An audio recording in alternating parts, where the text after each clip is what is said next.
Well, I'm here with Jen Mason, who's the editor of Cloth Paper Scissors magazine, and she's got a fun mixed media shadow box for us. So Jen, tell us how we're going to do this. All right, well, this is the project we're making here. It's a monoprint in the background, but I've also painted with some paint pens on the inside of this frame. Yes, it's a great technique, and because all the paint's inside, it can't get scratched off. Oh, I love that. So to get started, we have to do our monoprint, and we have a few supplies that we need to have ready because when you work, you need to work fast before the paint dries. Okay. So we have some acrylic sheets here, plexiglass sheets. If they have a non-glare side on them, you want to use the side that doesn't have that on the smoother side, or your paint will just stick to it. Ooh, don't want that. So we have two of those. This one we're going to ink up. This is where we're going to do our painting, and then this is the paper we're going to transfer to. Okay. You need to have a couple brayers, and then also some tools for actually decorating the printing plate. Creating some texture. Exactly. Awesome. Exactly.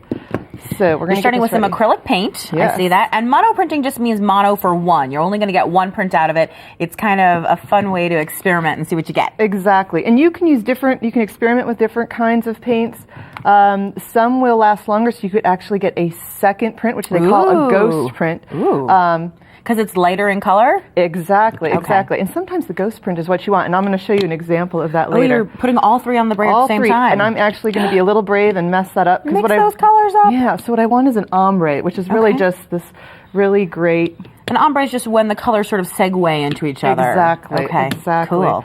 All right, so then we're going to move, now that my brayer is all inked up. Cool looking. We're going to transfer that, and I want to just ink it up to about the size I want on this piece of paper here, and I want a lot. Oh, you're going both directions, huh? I am. I'm just... Jenna, I'm really messy, but this is making me nervous, I have to admit. Well, you know, it's a lot of experimentation. You keep your paint wet, and you just keep going. Now I'm going to start putting texture in it. I want to work bubble wrap fast. Bubble wrap is going to add some texture. Okay. This is from my clementines, and I'm going to use a piece of wax paper over this so I don't get keep your fingers pretty. Hands. Yes. I'm going to actually set that, give that to you. And then I've cut out shapes out of wax paper. And you could cut those by hand. You could use a die cut machine, exactly, a punch, whatever. Exactly. And then while that's still wet, I can see exactly where it's going. Okay. And I'm going to use this brayer. I'm using a rubber brayer. Are you pushing really hard? I am. This way I don't have to use a great big steel press, and then magically that's going to stick to this. And now I can do that again. The other way. I see. And I see you're putting some muscle into that. I am. I want to get as much ink as possible. And does the brayer, does it matter if it's rubber or acrylic? It doesn't really matter. And so then the wax we have paper our created a void. Exactly. That is so cool. So this, and I'm going to give this to you here. Okay. The other thing we can do thank you. is also doodle in our paint if we were doing this, which I forgot to mention earlier, which gives another great texture. Okay. So let's move this aside. We'll do that one for the ghost print later. Excellent, excellent. All right, I'm going to let you move these two things over while I start on the next part. And the next part is actually working on our art that we just finished and is dry. I've already started doodling on this. Oh, I see.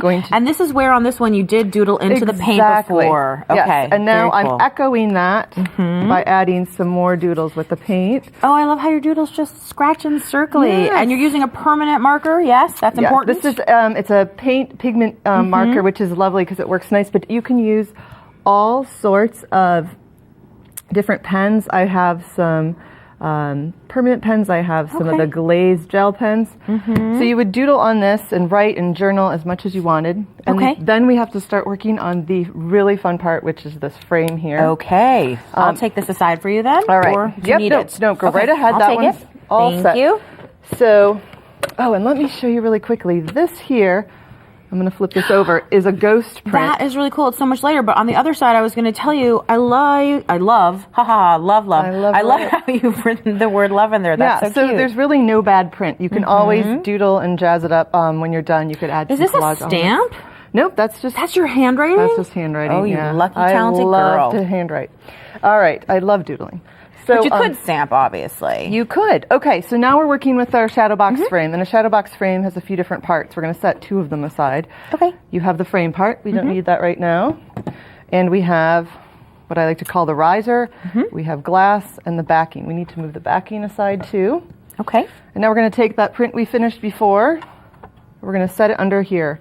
Now, we're going to use some markers. We're going to use a permanent marker. Okay. To be our guide, because what we're really going to want to do is paint on the inside of this with our opaque paint pens. So I'm using this just to tell me where to write when I flip it over, because we're going to wash this off later. Oh. So again, here's our blush. So even though it's a permanent, that's not a permanent marker. This is a permanent marker, but you can wash it off of glass. It's going to come off with window wipe cleaner. Window cleaner. Yeah. Okay, so now I'm just going to flip this over, and we're going to paint on the back side. So now I'm using something that's definitely much more permanent. Okay. Exactly. And I'm going to I just did one. I was wondering how you wrote backwards inside. That's such a smart idea.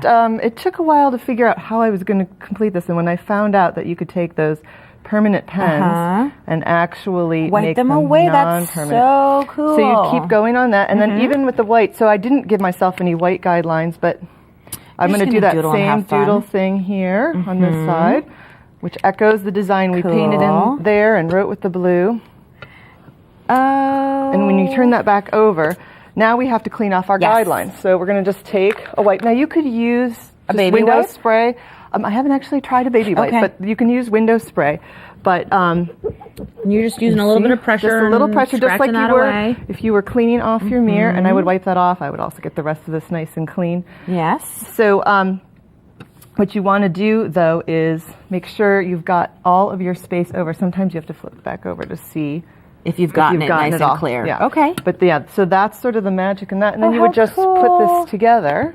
And you could totally put a photo in there or something, and then you could have that sort of doubling effect. You could write the person's name across the front. Exactly, yeah. And I know you brought another beautiful example with the orange slices. Exactly. And I even tied in, it says good morning, and on the inside it says sunshine. So you can work your text together and put a message that way. Cool. That's really neat. Well, Jen, this has been an absolutely cool segment, and I am so excited to go home and do it. Well, excellent. Well, send me pictures when you make some monoprints. I can't wait to see them. I will. Thanks so much. We'll be right back.